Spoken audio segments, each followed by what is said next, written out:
Assalamualaikum warahmatullahi wabarakatuh. Perkenalkan, nama saya Muhammad Fikri MDI, salah satu dosen pada program studi manajemen pendidikan Islam, Fakultas Agama Islam Universitas Brawijaya. Sebagai seorang dosen, saya mempunyai kewajiban untuk melaksanakan tridharma perguruan tinggi, yaitu pengajaran, penelitian, dan pengabdian. Pada kesempatan kali ini, izinkan saya memaparkan pembelajaran mata kuliah yang saya ambil, yaitu manajemen pemasaran pendidikan dengan prinsip delivery, interaction, dan assessment. Mata kuliah ini merupakan mata kuliah wajib yang mempunyai bobot 3 SKS dengan 2 SKS teori dan 1 SKS praktik yang diberikan pada semester 3. Setelah mengikuti mata kuliah ini, mahasiswa dapat mengidentifikasi serta menguraikan materi-materi manajemen pemasaran dengan menjelaskan konsep serta implementasinya baik secara manajerial maupun operasional. Selain itu, mata kuliah ini memperkenalkan konsep-konsep dasar yang relevan dengan proses perencanaan, pengendalian, dan pengambilan keputusan dalam bidang pemasaran, baik secara strategik, manajerial, maupun operasional. Dalam menunjang tujuan pembelajaran, referensi yang digunakan terdiri dari referensi utama dan referensi penunjang. Adapun referensi utama yang saya gunakan adalah buku Bukhari Alma yang berjudul Manajemen Strategi Jasa Pendidikan, serta buku Imam Hali The Handbook of Education Communication. Sedangkan penunjang dapat berupa artikel akreditasi yang tersesuai. Adapun capaian pembelajaran program studi yang dibebankan kepada mata kuliah adalah aspek sikap. Pertama, bekerja sama dan memiliki kepekaan sosial serta kepedulian terhadap masyarakat dan lingkungan. Yang kedua, menginternalisasi semangat kemandirian, kejuangan, dan kewirausahaan.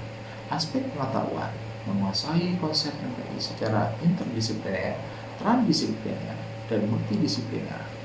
Yang kedua, menguasai konsep humas dalam organisasi pendidikan.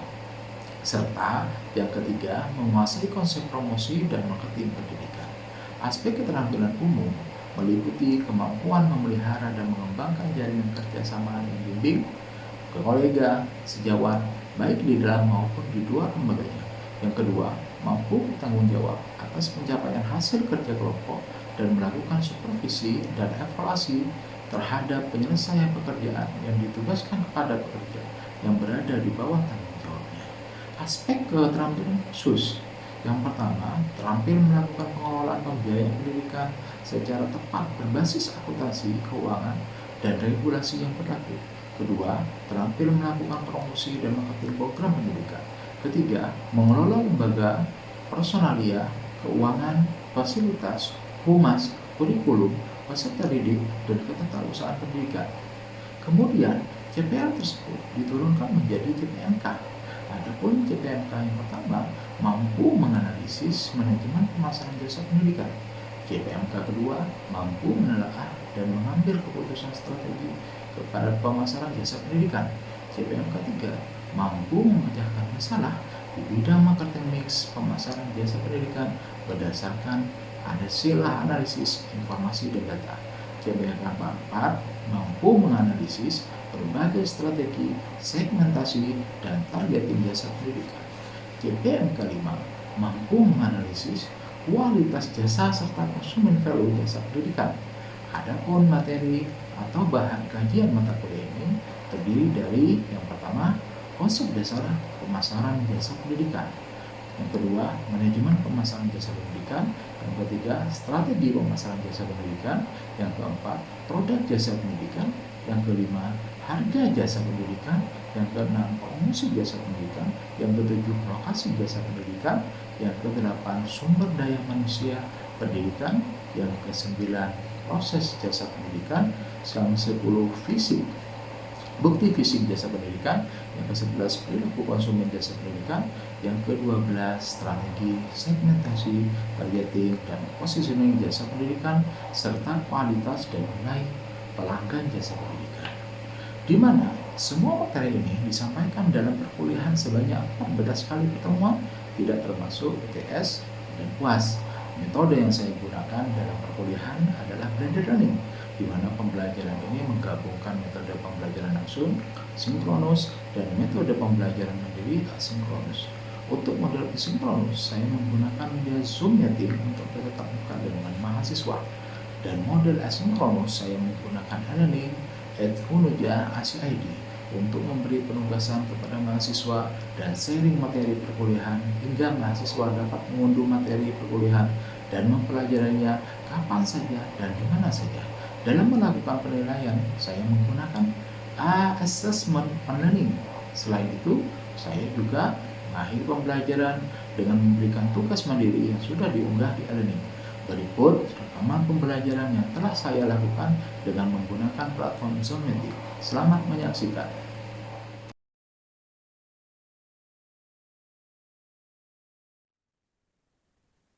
Assalamualaikum warahmatullahi wabarakatuh.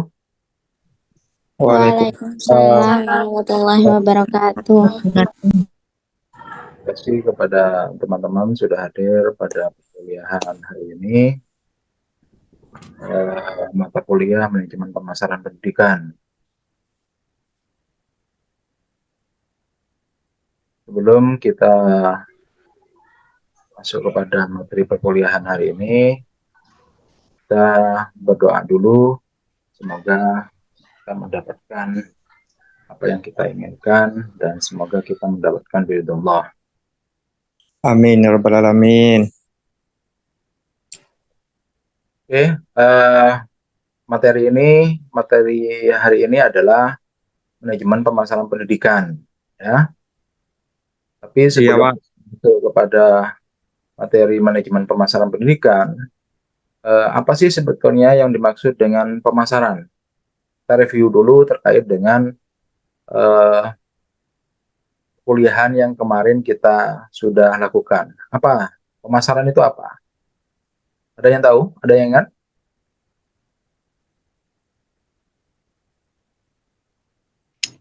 Pemasaran adalah Pak, setiap tindakan yang ditawarkan oleh satu pihak ke pihak lainnya yang secara prinsip tidak berwujud dan tidak menyebabkan kepindahan. Oke. Kalau jasa, apa yang dimaksud dengan jasa? Kalau jasa adalah setiap tindakan yang ditawarkan oleh satu pihak ke pihak lainnya yang secara prinsip tidak berwujud dan tidak menyebabkan kepindahan kepemilikan, Pak. Begitu. Ada jawaban yang lain? Mungkin yang Putri?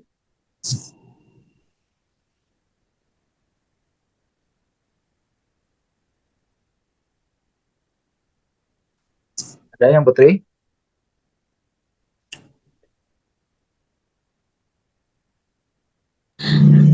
Jasa adalah segala aktivitas atau manfaat yang dapat ditawarkan oleh suatu kelompok kepada yang lainnya, yang pada dasarnya tidak nyata dan tidak berakibat pada kepemilikan apapun.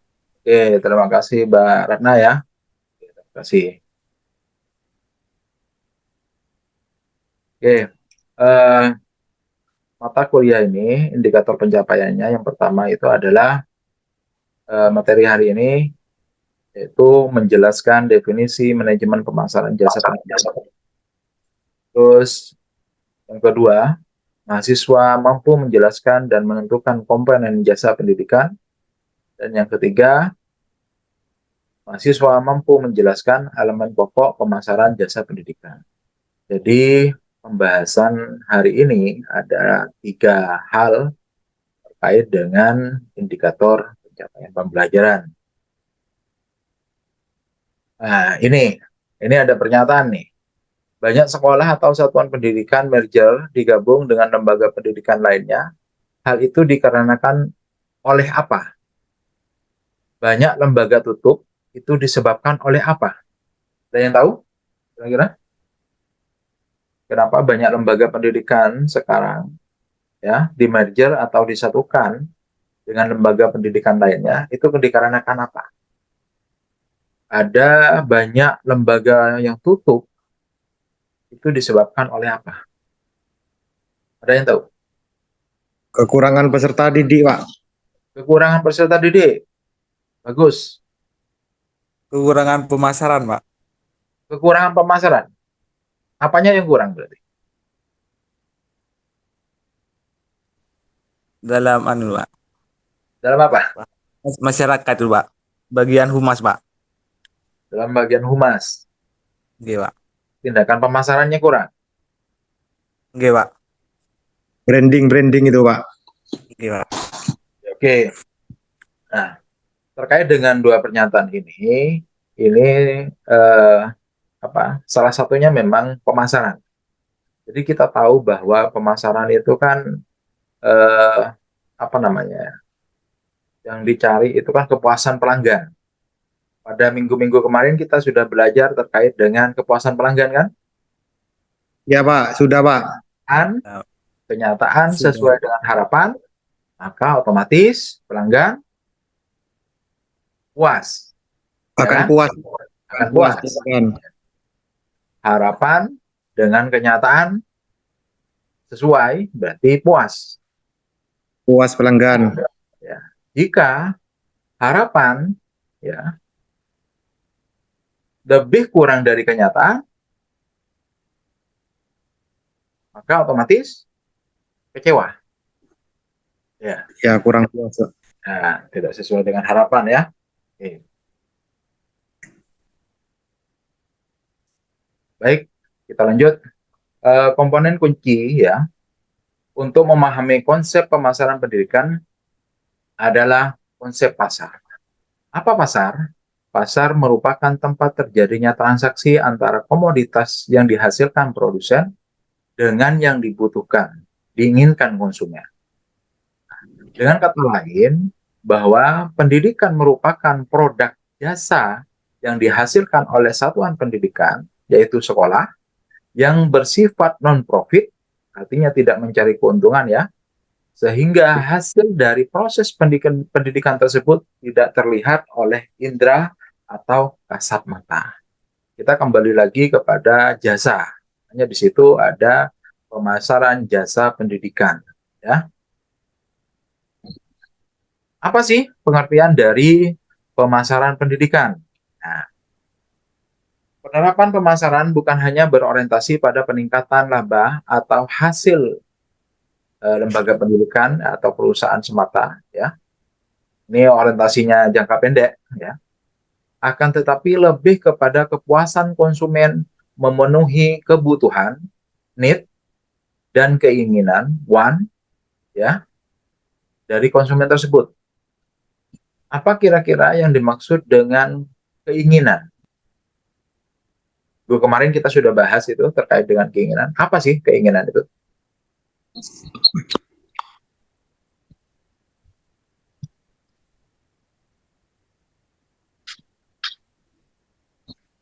Apa kira-kira? Yang tahu? Keinginan adalah kebutuhan manusia yang dibentuk oleh budaya dan kepribadian seseorang, atau keinginan bisa digambarkan dalam bentuk objek yang akan memuaskan kebutuhan. Oke. Terima kasih Mbak Zahia Dibaya. Kita lanjut ya.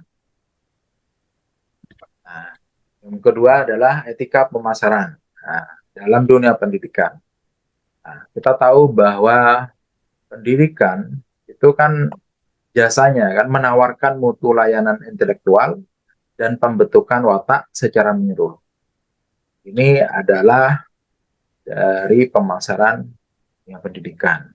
Nah, otomatis kira-kira apa sih pengertian dari pemasaran pendidikan? Nah, jadi pemasaran pendidikan merupakan proses sosial dan manajerial antara satuan pendidikan, yaitu sekolah, ya, selaku apa di sini sekolah, selaku pemberi jasa, ya, dengan konsumen pendidikan, yaitu masyarakat, dalam menawarkan mutu layanan intelektual dan pembentukan watak secara menyeluruh terhadap peserta didik.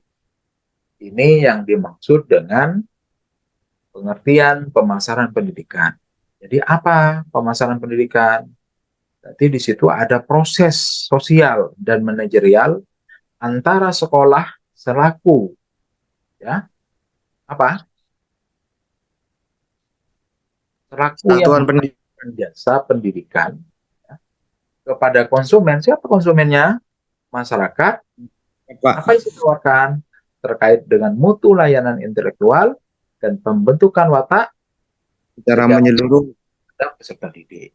Ini yang dimaksud dengan pemasaran pendidikan.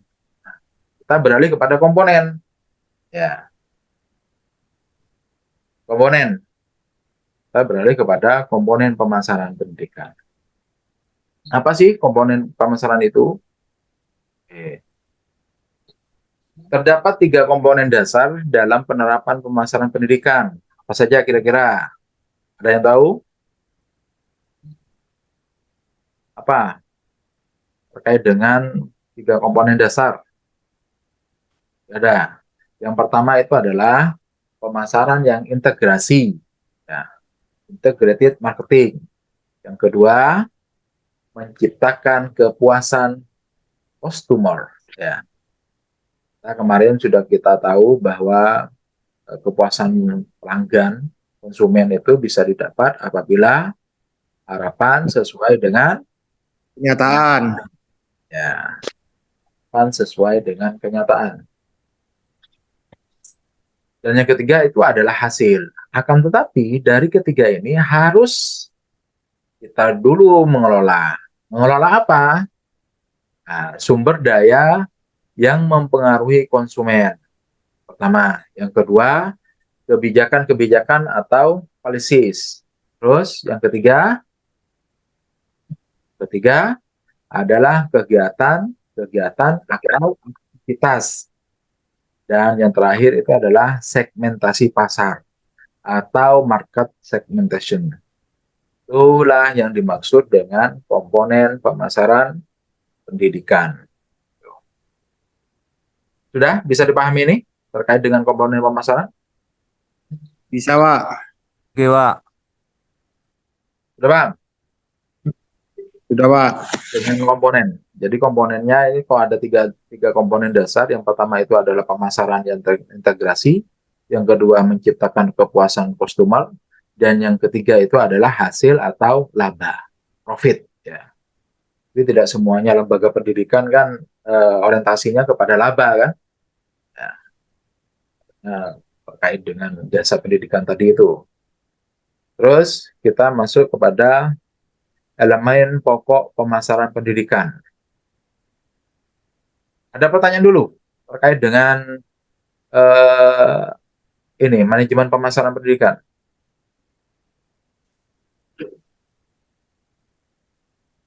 Mungkin ada yang mau ditanyakan? Monggo, dipersilahkan.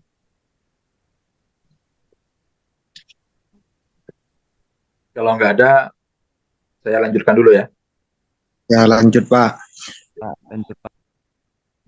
Elemen pokok pemasaran pendidikan. Terdapat elemen pokok pemasaran pendidikan yaitu 7P atau dikenal dengan marketing mix atau yang dikenal juga dengan bauran pemasaran. Terdiri dari 7P. P yang pertama kira-kira apa? Produk, Pak. Apa kira-kira? Mbak Ratna, Mbak Zahida, Mas Yamin. Apa Mas? Tahu Mas, P yang pertama. Produk, Pak. Hah? Produk, Pak. Ya, produk. Kita tahu bahwa itu harus ada produk. Produk. Terus P yang kedua, Harga, Pak. Price. price. Ya, harga. Ada harga di situ. Terus P yang ketiga, Tempat, Pak. Place. place. Ya, ada tempat. Tempat, Pak. Ya. Terus P selanjutnya, Promotion, Pak. Promosi, Pak. ya, promosi. Terus P berikutnya, Pel, Pak. P berikutnya apa kira-kira? Masih jarang di kamera. Tidak ada produk. ada harga, terus ada apa lagi? Empat, Tempat, please. Pak. promosi, Promosi, terus People, Pak. apa? Orang. Ada promosi, terus ada proses. Yang terakhir, P yang terakhir itu adalah apa? Di fisik.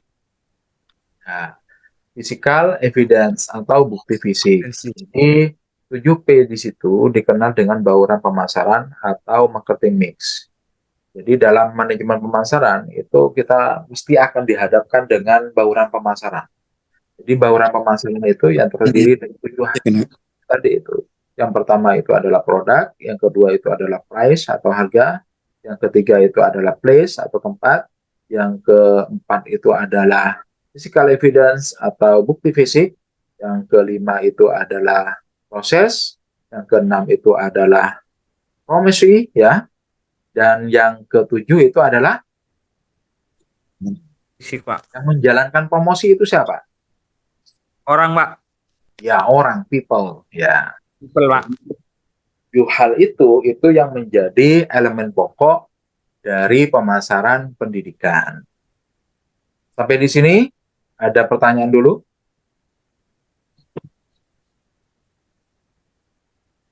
Sampai pada terakhir, elemen pokok pemasaran pendidikan. Ada pertanyaan nggak? Ini kan sudah bahas. Yang pertama itu adalah terkait dengan pengertian pemasaran pendidikan. Yang kedua itu terkait dengan komponen komponen pemasaran pendidikan. Dan yang ketiga itu adalah elemen pokok pemasaran pendidikan. Tiga hal ini sudah kita capai semuanya, kita sudah mengetahui terkait dengan pokok bahasan hari ini. Kira-kira ada nggak pertanyaan terkait dengan pemasaran hari ini? ada Pak. Apa? Mas Idris ya? Ya Pak. Mas Idris, apa Mas? Tanya apakah ciri-ciri pendidikan yang Pak, yang laku ya Pak?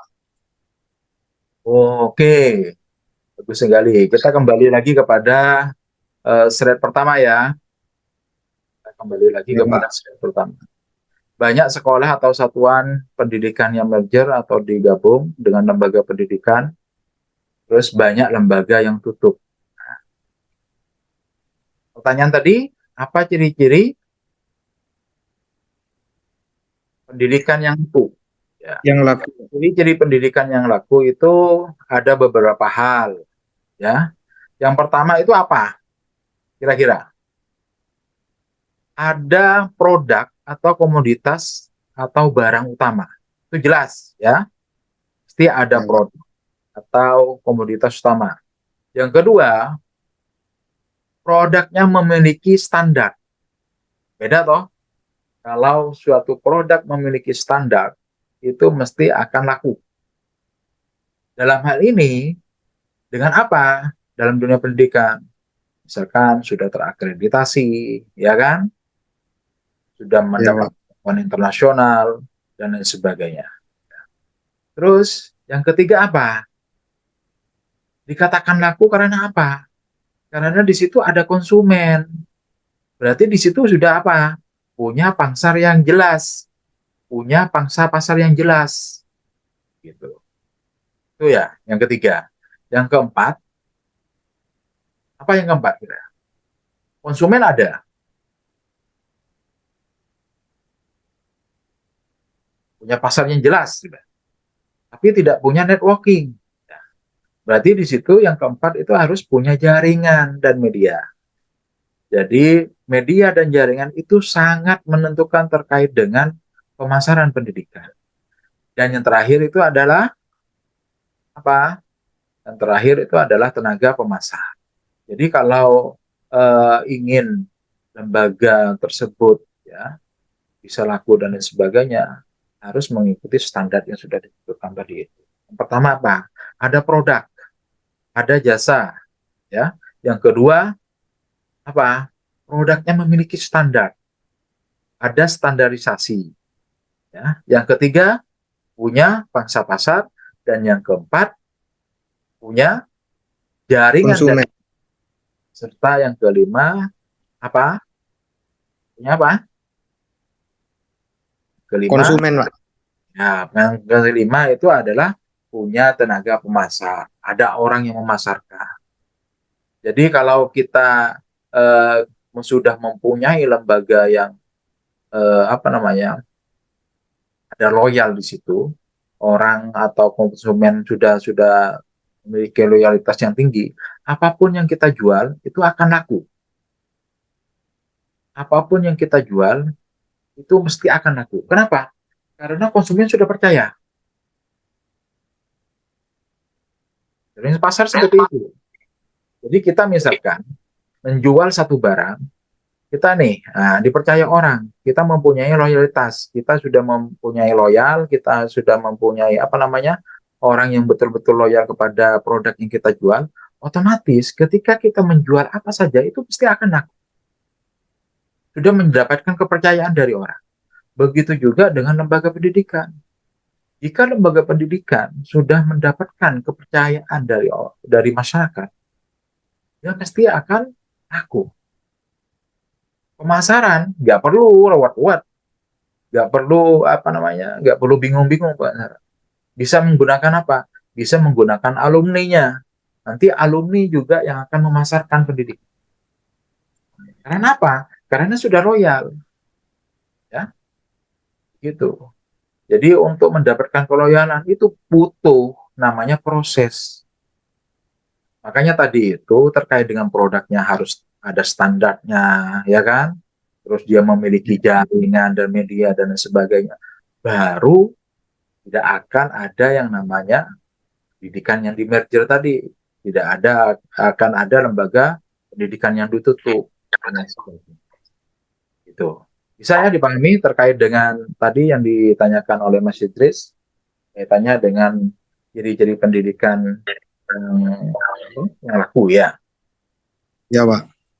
Itu aja Mas. Jadi terdapat 4 hal ya. Terdapat 5 hal. Yang pertama ada produk yang dia pasarkan, ya, jasa yang dia pasarkan. Terus yang kedua ada produk-produknya ini mendapatkan pengakuan, ya, mendapatkan pengakuan, memiliki standar dan sebagainya. Terus mempunyai pangsa pasar, sudah jelas pangsa pasarnya itu. Jadi mau diarahkan kemana, mau apa namanya, dipasarkan kemana, jelas sudah. Terus yang keempat mempunyai jaringan dan media, serta yang kelima tenaga pemasar. Ya, oke, itu saja ya. Ya, Pak. Ya, oke. Untuk berikutnya kunjungi learning@unuja.id, terus isi absensi dan download terkait dengan materi saya juga di-share di sana. Terus tugas ya, terkait dengan tugas juga saya sudah kasihkan di sana, dikerjakan dan dikumpulkan ya sesuai dengan deadline yang sudah ditentukan ya. Oke, siap, Pak. Iya, Bapak. Ya, oke Pak ya. Terima kasih sudah hadir dalam perkuliahan hari ini. Kita tutup perkuliahan hari ini dengan pembacaan Alhamdulillah. Semoga Alhamdulillahirabbil alamin. mendapatkan ridho Allah. Amin. Amin. Terima kasih. Assalamualaikum warahmatullahi wabarakatuh. Waalaikumsalam warahmatullahi wabarakatuh. Waalaikumsalam warahmatullahi wabarakatuh.